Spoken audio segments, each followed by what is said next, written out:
یہی وجہ ہے کہ ایک اور اسی روایت کا حصہ ہے کہ راوی فرماتے ہیں کہ میں نے اس طرح کے 2 چادریں دیکھی کہ ایک چادر حضرت ابو ذر کے پاس تھی اور ایک چادر غلام اوڑے ہوئے تھا اسی طرح کی.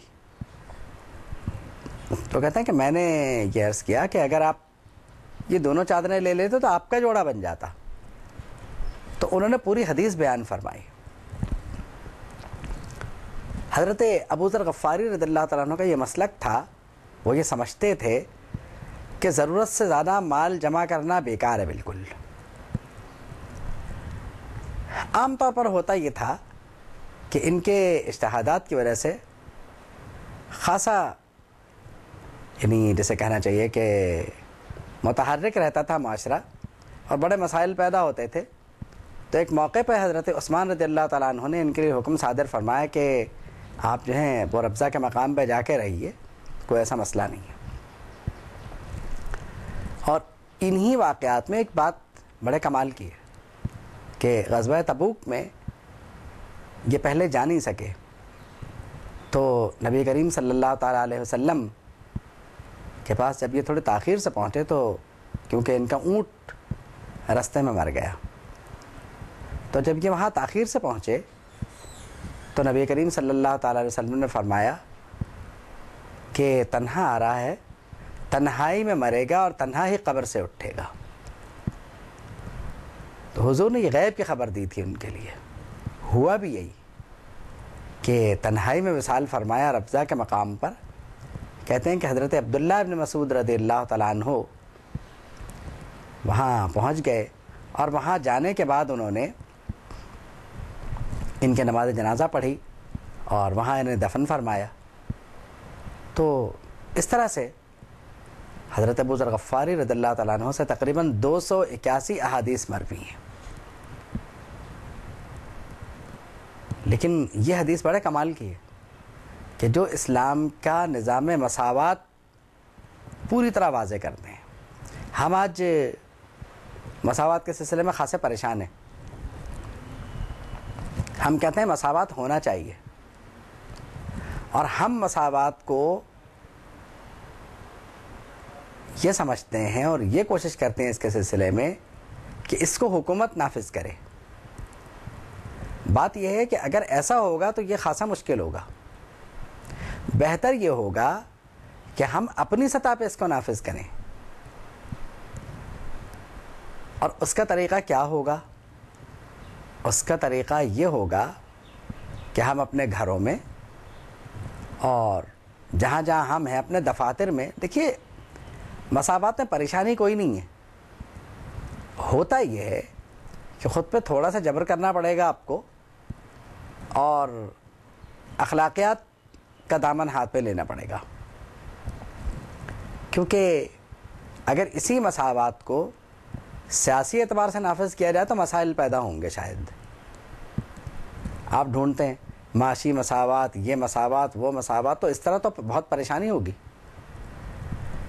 اگر اخلاقی اصولوں کا سہارا لے کر اس نظام مساوات پر عمل کر لیا جائے, اگر اخلاقی اصولوں کا سہارا لے کر مساوی نظام کے معاملات پر غور کر لیا جائے اور مساوات نافذ کر لی جائے تو اتنا مسئلہ ہی نہیں ہے. آپ دیکھیے دنیا میں کتنی مہنگائی ہے یا کتنا سب کچھ ہے, تو دنیا چل ہی رہی ہے نا. تو اگر ہم نے اپنے ماتحت کا تھوڑا سا یعنی جیسے کہنا چاہیے کہ بوجھ شیئر کر لیا تو کوئی اتنا بڑا مسئلہ پیدا نہیں ہوگا, تھوڑا بہت اور اضافہ ہو جائے گا. بعض خدا ترس لوگ ہمارے یہاں ایسے بھی ہیں کہ جو اپنے دفتری ملازمین کا ان کی بنیادی ضروریات پورا کرنے میں بہت خیال بھی کرتے ہیں.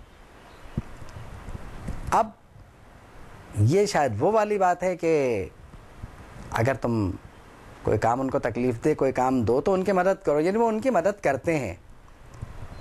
تو ایک تو مدد یہ ہے کہ ان کے دفتری کاموں میں یا باقی چیزوں میں ان کا ہاتھ بٹاؤ, اور ایک مدد یہ ہے کہ ان کی بنیادی ضروریات کا خیال رکھا جائے. اور ملازمین کو بھی بہرحال یہ چاہیے کہ وہ جس کے ماتحت ہیں اسے ڈکٹیشن دینے کی کوشش نہ کریں، بلکہ جو وہ کہہ رہا ہے اس بات کا خیال رکھیں، اس لیے کہ دنیا ایسی چلتی ہے۔ اور پھر اس بات کو عزت نفس کا مسئلہ نہیں بننا چاہیے کہ اگر وہ کوئی کام طریقے کا کہہ رہا ہے آفیسر کرنے کے لیے یا جس کے آپ ماتحت ہیں تو آپ اسے لقمے دینا شروع کر دیں کہ یوں نہیں یوں۔ آپ سے اگر مشورہ نہیں مانگا ہے تو مت دیجیے، اور جہاں آپ سمجھتے ہیں کہ ٹھیک ہے ضروری ہے وہاں ادب سے عرض کر دینے میں کوئی حرج بھی نہیں ہے، لیکن یہ اس کی مرضی ہے کہ وہ اسے مانے یا نہ مانے، آپ اسے پابند نہ کریں۔ یعنی کچھ آداب ملازمین ماتحتوں کے ہیں اور کچھ آداب ان لوگوں کے ہیں جن کے یہ ماتحت ہیں۔ اب دیکھیے پہلا جملہ جو حضور نے ارشاد فرمایا تمہارے بھائی ہیں، یہ تو اللہ نے ان کو تمہارے ماتحت کر دیا ہے۔ اب اگر آپ غور کریں تو ماتحت کا فلسفہ صرف اتنا نہیں ہے کہ آپ اسے پیسے دے دیتے ہیں، وہ آپ سے پیسے لے لیتا ہے، وہ آپ کی بنیادی ضرورتوں کا خیال بھی رکھتا ہے اور آپ کی بنیادی ضرورتیں اس سے وابستہ ہیں۔ اب اتنی سی بات ہے نا کہ اگر جھاڑو دینے والا 4 دن جھاڑو نہ دے تو آپ کے دفتر کا جو حشر ہوگا وہ دیکھنے کے قابل ہے۔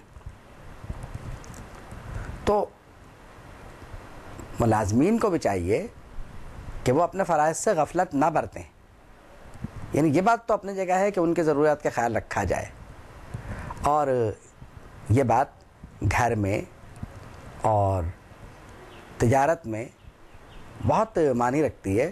اور اگر ان اصولوں کا خیال رکھا جائے، عام طور پر آپ اگر دیکھیں تو بڑی بڑی کمپنیوں میں شاید اسی حدیث کی بنیاد پر ایک باقاعدہ مضمون کام کر رہا ہے، اسے کہا جاتا ہے آرگنائزیشنل بیہیویئر، کہ تنظیم میں جو رویہ ہوتا ہے کہ ملازمین کے ساتھ ہمیں کیسے رہنا ہے۔ ملازمین کے ذاتی مسائل تک میں دلچسپی لی جا رہی ہے اب، یعنی دنیا اتنی ترقی پر ہے کہ حدیث شریف پر بڑی خاموشی سے عمل ہو رہا ہے، ہمیں اندازہ بھی نہیں ہے۔